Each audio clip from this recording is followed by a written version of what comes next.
ನಮಸ್ಕಾರ ವೀಕ್ಷಕರೇ, ಧ್ವನಿ ಸಂಜೆ ವಾಹಿನಿಗೆ ಸ್ವಾಗತ. ರಾಜ್ಯ ಸಮಿತಿಯ ಸಭೆ ಏನು ನಡೀತಾ ಇದೆ, ಇದು ಬಹಳ ಗಂಭೀರವಾಗಿ ರಾಜ್ಯದಲ್ಲಿ ಶಿಕ್ಷಣದ ಪರಿಸ್ಥಿತಿ ಏನಾಗಿದೆ, ನಮ್ಮ ನಿರೀಕ್ಷೆಗಳೇನಿತ್ತು ಮತ್ತು ನಿಜವಾಗ್ಲೂ ಏನಾಯಿತು ಅನ್ನೋದ್ರ ಬಗ್ಗೆ ಒಂದು ಗಂಭೀರವಾದಂಥ ಚರ್ಚೆಯನ್ನು ಮಾಡಲಿಕ್ಕೆ ಇವತ್ತು ರಾಜ್ಯ ಸಮಿತಿ ಸೇರಿಕೊಂಡಿದ್ದೇವೆ. ಸುಮಾರು 15-18 ಜಿಲ್ಲೆಗಳಿಂದ ಗೆಳೆಯರು ಬಂದಿದ್ದಾರೆ. ನಾವು ಅದನ್ನು ಚರ್ಚೆ ಮಾಡ್ತೇವೆ.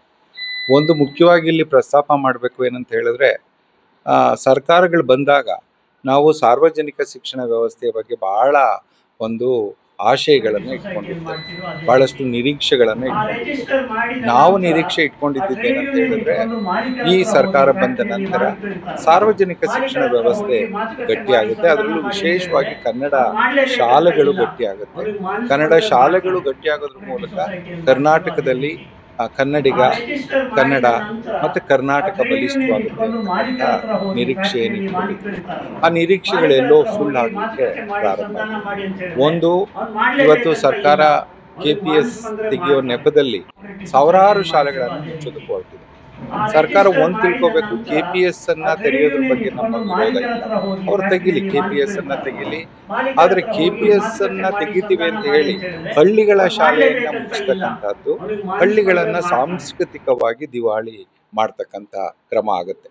ನಾವು ನಮ್ಮ SDMC ಇಂದ ಒಂದು ಸಲಹೆ ಮತ್ತು ಒಂದು ಲಿಖಿತವಾದಂಥ ವರದಿಯನ್ನ ಏನು ಕೊಟ್ಟಿದ್ವಿ ಸರ್ಕಾರಕ್ಕೆ, ನೀವು ಶಿಕ್ಷಣವನ್ನ ಪುನರ್ ಸಂಘಟನೆ ಮಾಡೋದಾದ್ರೆ ಶಾಲಾ ಹಂತ ಏನಿದೆ, ಪ್ರಾಥಮಿಕ ಹಂತ 1ರಿಂದ 4 ಮತ್ತು ಅದ್ರ ಜೊತೆಗೆ ಪೂರ್ವ ಪ್ರಾಥಮಿಕ ಶಿಕ್ಷಣವನ್ನ ಸೇರಿಸ್ಕೊಂಡು ಆ ಹಂತವನ್ನ ಹಳ್ಳಿಗಳಲ್ಲೇ ಉಳಿಸ್ಕೋಬೇಕು.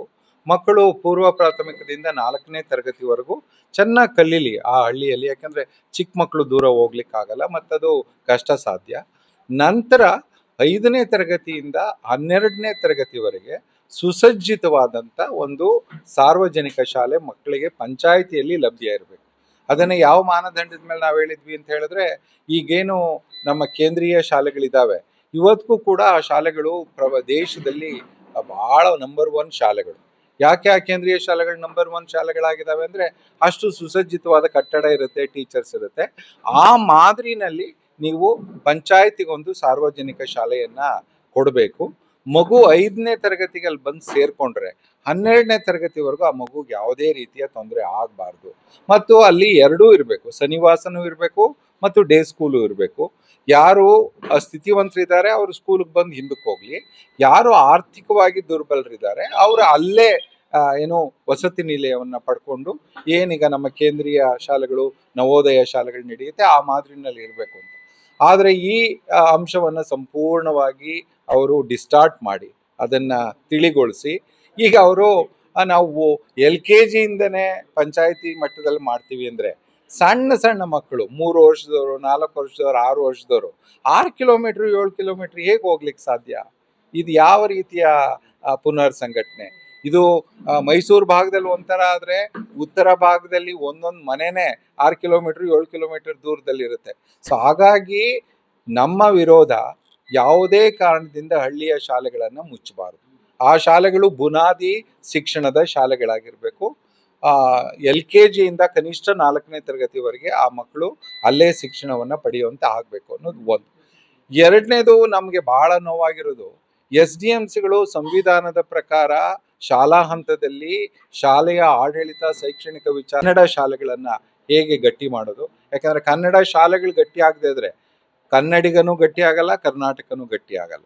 ಸೊ ಅದು ನಮ್ಮ ಬಲವಾದಂಥ ನಂಬಿಕೆ. ನಮ್ಮ ಘೋಷವಾಕ್ಯನೇ ಸರ್ಕಾರಿ ಶಾಲೆಗಳು ಉಳಿಬೇಕು, ಬೆಳಿಬೇಕು, ನೆರೆಹೊರೆಯ ಸಮಾನ ಶಾಲೆ ಆಗ್ಬೇಕು. ಅಲ್ಲೊಬ್ಬ MP ಇರಲಿ, MLA ಇರಲಿ, ಅವನ ಮಗನೂ ಸರ್ಕಾರಿ ಶಾಲೆಗೆ ಹೋಗ್ಬೇಕು. ಅಲ್ಲಿರ್ತಕ್ಕಂಥ ಅತ್ಯಂತ ಕಡು ಬಡವನ ಮಗನೂ ಕೂಡ ಸರ್ಕಾರಿ ಶಾಲೆಗೆ ಹೋಗ್ಬೇಕು ಅನ್ನೋದು ನಮ್ಮ ಆಶಯ. ಆ ಎಲ್ಲಾ ವಿಷಯಗಳನ್ನ ಇವತ್ತು ಇಟ್ಕೊಂಡು ನಮ್ಮ ಸಭೆಯಲ್ಲಿ ಚರ್ಚೆಯನ್ನು ಮಾಡಿ ಕಾರ್ಯತಂತ್ರವನ್ನು ರೂಪಿಸ್ತೇವೆ. ನಾನು ನಿರಂಜನಾರಾಧ್ಯ, ಶಿಕ್ಷಣದಲ್ಲಿ ಕೆಲಸ ಮಾಡ್ತೇನೆ. ಇಲ್ಲಿ ಸಮನ್ವಯ ವೇದಿಕೆಯ ಮಹಾಪೋಷಕನಾಗಿ ಕೆಲಸ ಮಾಡ್ತಾ ಇದ್ದೇನೆ. Thank you.